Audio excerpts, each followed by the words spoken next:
আসসালামু আলাইকুম। আর টিকটকে একটা ভিডিও ভাইরাল, সেটা হচ্ছে যে আমাদের আয়ুব নবী সাল্লাল্লাহু আলাইহি ওয়াসাল্লামকে নিয়ে একটা গান, যে আয়ুব নবী নাকি প্রেম করছিলেন, মেবি রিলেশন করেছিলেন তার জীবনে, তা নাকি সফল হয়েছিল। আগে চলুন টিকটকের ছোট্ট একটা ক্লিপ দেখে তারপর বিস্তারিত বলবো ইনশাআল্লাহ। প্রেম কইরাছে আয়ুব নবী,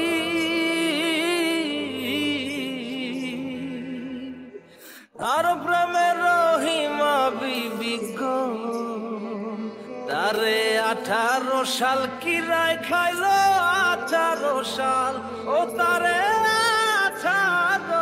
আচ্ছা, তো আমরা এই ক্লিপটা দেখলাম, তো এই ক্লিপটাতে কি বলা হয়েছে যে আমাদের প্রেম করিয়াছেন আয়ুব নবী, নাউজুবিল্লাহ। আপনাদের উদ্দেশ্যে বলি যে টিকটকটা হচ্ছে যে একটা ভারসাম্যহীন প্ল্যাটফর্ম, মানে প্ল্যাটফর্ম যেটাতে কাজ করে তাদের অধিকাংশরই নাকি মস্তিষ্ক মাথায় না পিছনে থেকে। আচ্ছা যাক, এই বিষয়ে বাদ দিই।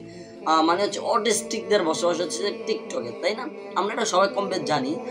তো হচ্ছে এই অটিস্টিক টিকটকে যে এটা ভাইরাল হবে না, ভাইরাল হবে কোন জায়গায়?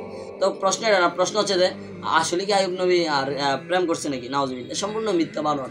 আয়ুব নবী কেন, প্রত্যেকটা নবী তাকে কষ্ট উপভোগ করা লাগছে, মানে তাকে পরীক্ষা দেওয়া লাগছে। আল্লাহ প্রত্যেকটা নবীকে পরীক্ষা করার পরে তাকে নবী দান করছে, রাসূল দান করছে। এমনকি আমাদের মুহাম্মদ সাল্লাল্লাহু আলাইহি ওয়াসাল্লামকে কি ছেড়ে দেওয়া হয়েছে নাকি? কোশ্চিন গেল না। আমাদের মুহাম্মদ সাল্লাল্লাহু আলাইহি ওয়াসাল্লামকেও বিভিন্ন বিষয়ে পরীক্ষা করা হয়েছিল। আপনারা জানেন হয়তো 40 বছর বয়সে তিনি নবীয়ত লাভ করছেন। এরা কিন্তু তিনি নবী ছিলেন না। তো কথা হচ্ছে যে আয়ুব নবী একটা ব্যতিক্রম রোগে আক্রান্ত ছিলেন। ফলস্বরূপে তার বিবিরা চলে গেল, বিবির রহিমা তার পাশে ছিলেন। মেবি এটা হচ্ছে তার স্ত্রী। তার বিয়ের পরের ভালোবাসার কাহিনী এটা, এর আগের না। আমরা যেমন তারা টিকটকে যারা ভিডিওটা আপলোড করতেছে বা ছাড়তেছে, তাদের উদ্দেশ্য হচ্ছে যে বিয়ের আগের কথা বোঝানো, কিন্তু না। আয়ুব নবী বিয়ের আগের সম্পর্ক ছিল না, বিয়ের পরের সম্পর্কটাই ছিল। বাট টিকটকের অটিস্টিক বুদ্ধি মাথার থেকে পিছনে যাদের রয়েছে, তারাই হচ্ছে যে এটাকে ঘোলাটে করে একটা গান রিলিজ করছে, তারপর তারা হচ্ছে যে এটাকে এইভাবে উপস্থাপন করছে।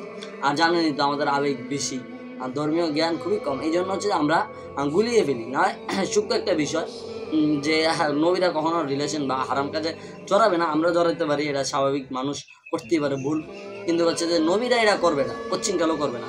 তো সেক্ষেত্রে হচ্ছে যে এটা হচ্ছে নাউজুবিল্লাহ, কত বড় একটা অপবাদ দেওয়া আল্লাহর নবীদের উপর বা আয়ুব নবীর উপর, তা কল্পনাবিহীন। যদিও আমরা আয়ুব আলাইহিস সালামের জীবন থেকে শিক্ষা গ্রহণ করা প্রয়োজন, কেননা তিনি খুব কষ্ট করে আল্লাহর মানে ধর্মে টিকে ছিলেন, কেননা তাকে অনেক কঠিন পরীক্ষা দেওয়া লাগছে। তার গায়ে এমন একটা ব্যতিক্রম কি বলো রোগ ছিল, যেটার গন্ধে কিংবা হচ্ছে যে যেটা শরীরকেই নষ্ট করে দিয়েছিল। যাই হোক, মোট কথা হচ্ছে যে এটা সম্পূর্ণ হচ্ছে যে অটিস্টিক টিকটকদের কারবার। অতএব কেউ গুলাবেন না, কেউ মানে বিভ্রান্ত হবেন না। আমাদের নবীরা কখনোই এ কাজ করতে পারে না। এটা হচ্ছে অটিস্টিকদের তৈরি করা ভিডিও আর কি। তাহলে আমাদের সবাইকে সেটা বোঝার মানব করুক। ওয়ামে তৌফিকা বিল্লাহ।